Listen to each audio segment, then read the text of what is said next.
Hello students, स्वागत है आप सभी लोगों का फ्रीक्वेंसी कैरियर इंस्टीट्यूट के इस नए वीडियो में। आज हम लोग क्लास 10th केमिस्ट्री का चैप्टर नंबर 2 स्टार्ट कर रहे हैं और आपको नाम पता है acid, basis and salt. I hope आपने चैप्टर 1 का वीडियो पूरा देख लिया होगा। उसका प्लेलिस्ट मैंने अलग से बना दिया है और अभी हम लोग शुरू कर रहे हैं chapter number 2 acid, basis and salts. तो हेडिंग डाल लीजिए एसिड, बेसिस एंड सॉल्ट्स। चलिए, तो इन तीनों के बारे में डिटेल में स्टडी करते हैं। जितने भी केमिकल्स आपके आसपास सराउंडिंग में केमिस्ट्री लैब में आपने देखे होंगे, उन तीनों केमिकल्स को उन सभी केमिकल्स को हम इन्हीं 3 कैटेगरीज में बांट सकते हैं, एसिड हो या बेस हो या सॉल्ट हो।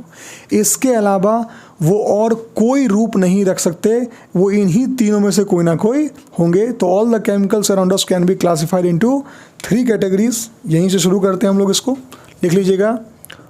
All the chemicals around us can be classified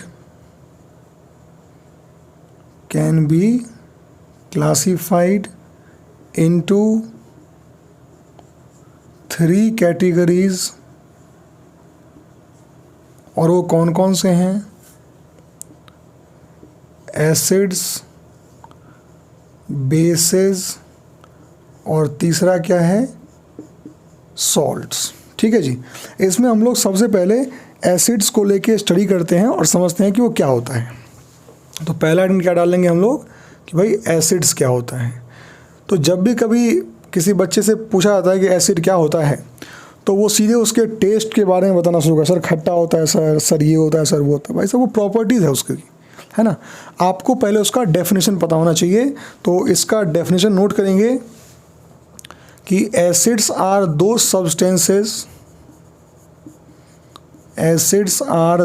substances that releases H+ या फिर H3O+ आयंस ऑन डिसोसिएशन।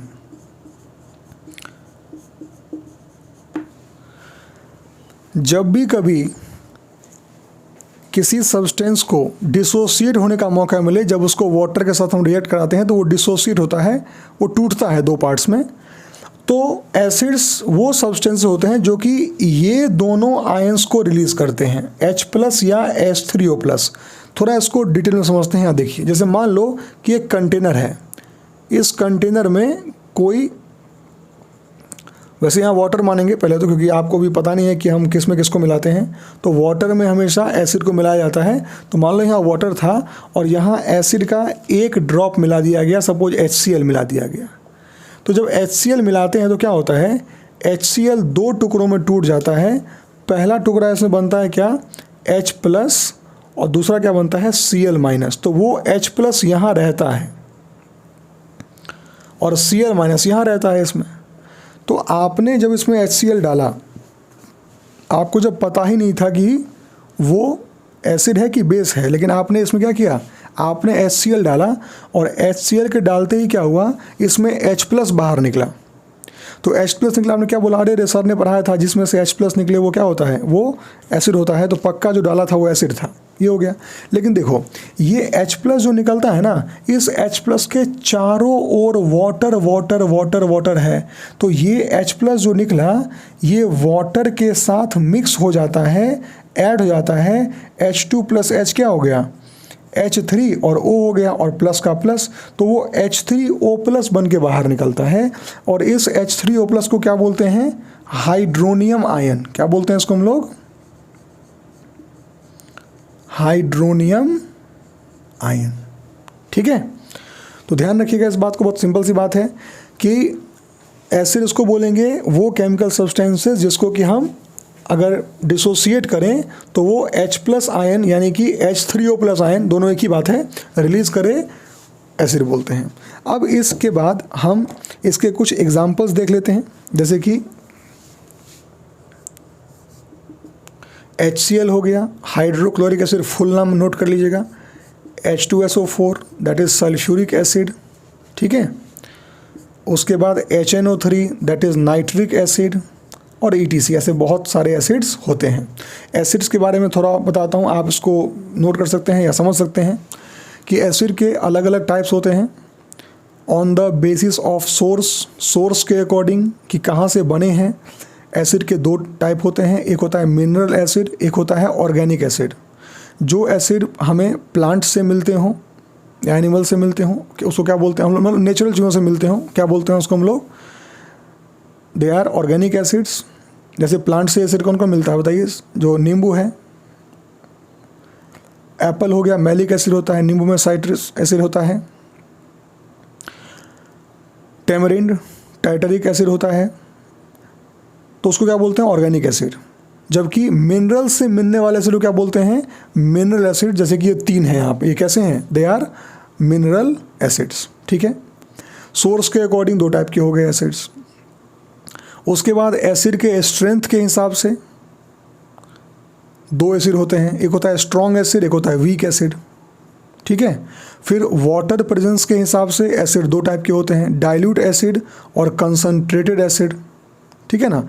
तो एसिड के अलग अलग क्लासिफिकेशन भी इस तरीके से हमें पता होना चाहिए, ठीक है। चलिए, तो ये एसिड हो गया। अब इसके बाद हम आते हैं किसके पास, एसिड के फिजिकल प्रॉपर्टी के पास, फिजिकल प्रॉपर्टीज ऑफ एसिड्स। तो एसिड का फिजिकल प्रॉपर्टी क्या है, तो सबसे पहला प्रॉपर्टी क्या है बताइए, दे आर सार इन टेस्ट, दे आर सार इन टेस्ट। उसका टेस्ट क्या होता है, खट्टा होता है भाई साहब, कोई दिक्कत है ही नहीं। दूसरा क्या लिखेंगे, they turn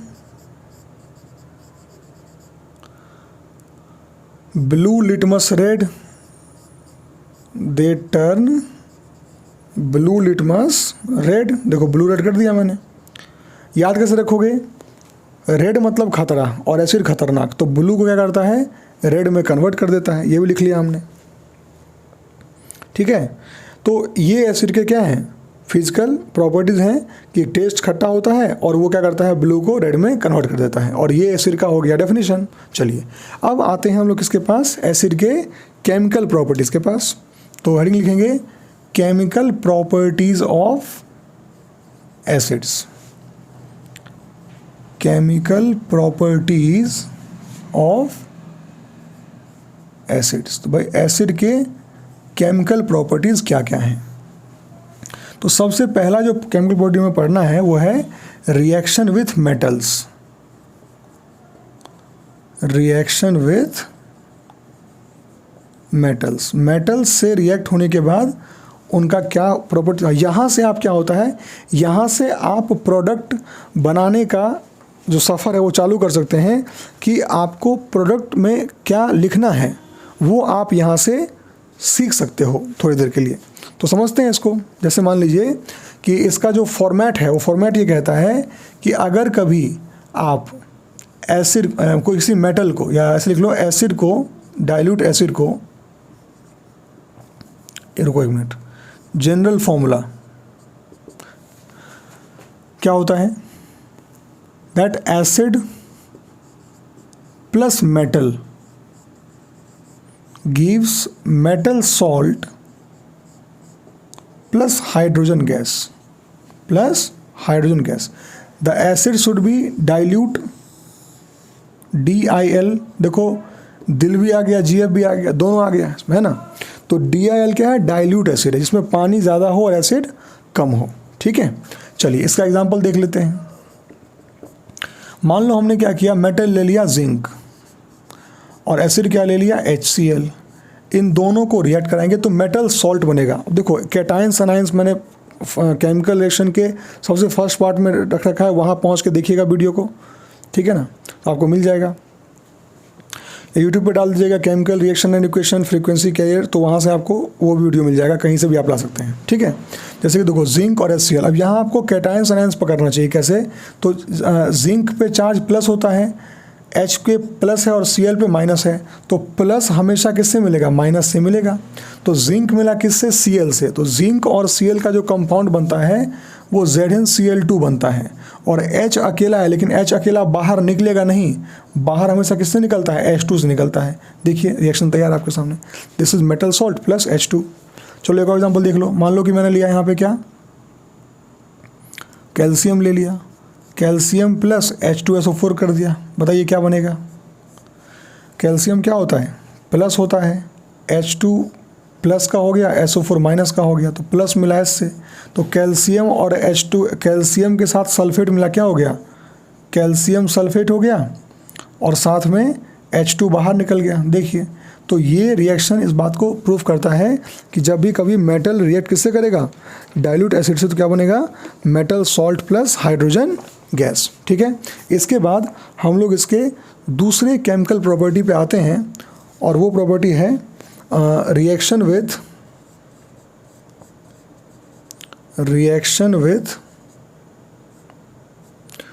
metal carbonates. Reaction with metal carbonates या फिर मेटल बाइकार्बोनेट, दोनों में एक ही रिजल्ट आता है, इसलिए दोनों को साथ में ही पढ़ लीजिए। मेटल कार्बोनेट कह दो या मेटल बाइकार्बोनेट कह दो, उन दोनों में एक ही रिजल्ट आता है, उसको हम लोग स्टडी कर लेते हैं। जैसे देखिए, मान लेते हैं कि एक एसिड उठा लो, किसको उठा लो? HCl उठा लो, चलो, और एक मेटल कार्बोनेट उठा लो, वो है कैल्शियम कार्बोनेट, है ना? मेटल कार्बोनेट उठा लिया इसको। अब बताइए, ये प्लस माइनस का खेल समझिए पहले तो। H पे प्लस है और Cl पे माइनस है, Ca पे प्लस है, इस पे माइनस है, क्या होगा? प्लस मिलेगा माइनस से और ये मिलेगा इससे। तो Ca जब Cl से मिलता है तो क्या बनता है? CaCl2। अब ये आपको याद करना पड़ेगा कि कैल्शियम का चार्ज क्या होता है? +2 और Cl का होता है -1, तो दोनों क्रॉस कर गया तो CaCl2 बन गया। ये कैटायंस एनायंस बोला ना मैंने, सबसे पहले वाले लेक्चर में पहुँचिए कार्बोनेट्स का केमिकल रिएक्शन इक्वेशन में, और वहाँ पर आपको सबसे पहला जो स्टार्टिंग वीडियो का होगा उसमें मैंने पहले ये बता दिया था कि आपको कैटायंस एनायंस याद होने चाहिए, तभी आप अगला पढ़िए केमिस्ट्री में, तो मत पढ़िए, कोई फ़ायदा नहीं पढ़ने का फिर तो। ठीक है, तो कैल्शियम और Cl क्या बनता है? CaCl2 बन गया। अब देखो H और CO3, तो यहाँ पे HCO3 मत लिख के आ जाना। ठीक है, तो H और CO3 हमेशा ध्यान रखेंगे, वो बनता है H2CO3। इसको आप चाहो तो एक और तरीके से लिख सकते हो, वो है CaCl2 प्लस H2CO3 को कई लोग H2O प्लस CO2 भी लिख के आते हैं, और वो कोई गलत नहीं है। H2CO3 basically is carbonic acid. H2CO3 क्या होता है? इट इज़ कार्बोनिक एसिड होता है, और उसका फॉर्मूला क्या होता है? H2O प्लस CO2 होता है। सिंपल सी बात है। ठीक है, चलिए, तो ये दोनों एक ही रिएक्शन है, इसमें कोई फ़र्क नहीं है दोनों रिएक्शन में, क्योंकि हमने क्या किया है? H2O को सिर्फ ऐसा लिख के आ गए। ठीक है, तो यहाँ से आपने क्या किया? एक जनरल फॉर्मूला बनाया। अभी इसका एक और एग्जांपल यहीं देख लेते हैं। जैसे मान लो कि हमने HCl को ही रिएक्शन किससे करा लिया? कैल्शियम बाइकार्बोनेट से। अब कैल्शियम बाइकार्बोनेट बोलो या कैल्शियम हाइड्रोजन कार्बोनेट बोलो, एक ही बात है, और उसका फॉर्मूला क्या होता है? ऐसा होता है। अभी कैसे पता चलेगा आपको? क्योंकि कैल्शियम का चार्ज +2 होता है, HCO3 का -1 होता है, तो क्रॉस कर दिया, ऐसा बन गया। इसलिए बोलते हैं याद कर लो, नहीं तो बार बार फंसोगे। ठीक है, चलिए, ये हुआ। अब बताइए क्या होगा? ये प्लस, ये माइनस, ये प्लस, ये माइनस, तो ये Ca मिल गया Cl से, और ये कहानी फिर उससे मिल गया, तो क्या दिक्कत है? बनना तो वही है। यहाँ भी क्या बना? CaCl2 बना, और साथ में वही H2CO3 बनेगा, यानी क्या? H2O प्लस CO2 बनेगा। बनता दोनों में वही है, चाहे मेटल कार्बोनेट रिएक्ट करे चाहे मेटल बाइकार्बोनेट रिएक्ट करे। इसीलिए इन दोनों को मिला के हम एक फार्मूला बना लेते हैं। जैसे कि यहाँ जनरल फार्मूला एक सीखा था, ऐसे ही यहाँ का एक और जनरल फार्मूला सीखते हैं, फिर आगे बात करेंगे। तो लिखेंगे general formula for this concept, और वो क्या होता है? वो ये होता है कि जब भी कभी कोई भी एसिड रिएक्ट करे, M मतलब मेटल, CO3 मतलब कार्बोनेट, या फिर M मतलब मेटल, HCO3 मतलब बाइकार्बोनेट, जब भी कभी कोई एसिड मेटल कार्बोनेट से या मेटल बाइकार्बोनेट से रिएक्ट करे तो क्या बनता है, ये मेटल का सॉल्ट है, तो लिखेंगे मेटल सॉल्ट, मेटल सॉल्ट बनता है। और साथ में ये क्या है, H2O, साथ में H2O बनता है और साथ में CO2 बनता है। ये आपको याद करना है। अभी तक मैंने आपको सिर्फ 2 रिएक्शंस बताई हैं, जिससे जो फॉर्मेट है इसको बोलते हैं फॉर्मेट। आपको पहला फॉर्मेट अभी तक ये मिला कि metal plus acid give metal salt plus hydrogen, और आपको दूसरा फॉर्मेट क्या मिला कि एसिड प्लस मेटल कार्बोनेट या ये गिव्स दिस मच। इसमें कोई भी एसिड और कोई भी मेटल कार्बोनेट सेट करोगे आपको यही रिएक्शन बन के आएगा, तो इसको आप ध्यान रखेंगे। ठीक है, चलिए अब हम लोग और आगे बढ़ते हैं। ठीक है, अभी रात के 1:30 बज रहे हैं और रिकॉर्डिंग चालू है जी, है ना। तो नेक्स्ट इसमें आप लिख लेंगे, इसमें एक एग्जांपल हमें और करना है, उसको समझते हैं। वो है क्या, test for CO2। Test for CO2 कि CO2 की टेस्टिंग कैसे की जाती है वो इसी के अंदर हम पढ़ लेते हैं। जैसे कि हमने क्या किया, मान लो कैल्शियम हाइड्रोक्साइड है, अब कैल्शियम हाइड्रोक्साइड में हमने CO2 पास कर दिया। ठीक है, तो क्या होता है, वहाँ पे CaCO3 बनता है और साथ में H2O बन जाता है ना। तो ये जो CaOH होल ट्वाइस है, इसको हम क्या बोलते हैं, लाइम वाटर। इसको क्या बोलते हैं हम लोग, लाइम वाटर। अब आपको बोलेगा आदमी कि भाई लाइम वाटर और सिलेक्ट लाइम है कि CaOH होल 2 अकेला है तो कैल्शियम हाइड्रोक्साइड होगा, CaOH होल 2 एक्वस है, थोड़ा पानी मिला हुआ है, तो उसको बोलेंगे हम लोग स्लेक्ड लाइम। और अगर CaOH होल ट्वाइस का पानी में सैचुरेटेड सॉल्यूशन है तब बोलते हैं लाइम वाटर। इस तीनों को लोग एक ही बोलते हैं, बोलना गलत पढ़ा रहे हैं, ऐसा नहीं करना चाहिए कभी। लाइम वाटर, अब लाइम वाटर में क्या हुआ, CO2 पास हुआ तो ये बना CaCO3, और ये जो होता है ना ये वाइट कलर का होता है और साथ में इनसॉल्यूबल होता है। और चूंकि ये इनसॉल्यूबल है और वाइट कलर का है तो पानी में जब मिलता है ना तो पानी को दूध जैसा बना देता है, और इसलिए क्या कहते हैं कि ये CO2 के आने से लाइम वाटर दूध जैसा बन जाता है, तो क्या कहते हैं कि CO2 turns lime water milky. क्या कहते हैं, CO2 turns lime water milky. CO2 क्या करता है, लाइम वाटर को मिल्की बना देता है। तो जब भी कभी आपको रिएक्शन में कहीं पे ये लिखा हुआ मिले कि अ कंपाउंड या gas is evolved that changes lime water to milky that converts lime water into milky, तो आप समझ लेना कि वो गैस पक्का क्या होगा, वो गैस कार्बन डाइऑक्साइड होगा। कार्बन डाइऑक्साइड को पता करने का एक और तरीका है, वो है ब्रिस्क एफर्विसेंस। लिख लो, ट्रिक या क्लू लिख लो इसको, क्लू टू आइडेंटिफाई CO2। एक क्या हो गया, ये मिल्की वाला हो गया, किसको मिल्की, लाइम वाटर मिल्की। एक और क्या होता है, ब्रिस्क एफर्विसेंस। अब ये क्या होता है समझ लो, ब्रिस्क एफर्विसेंस।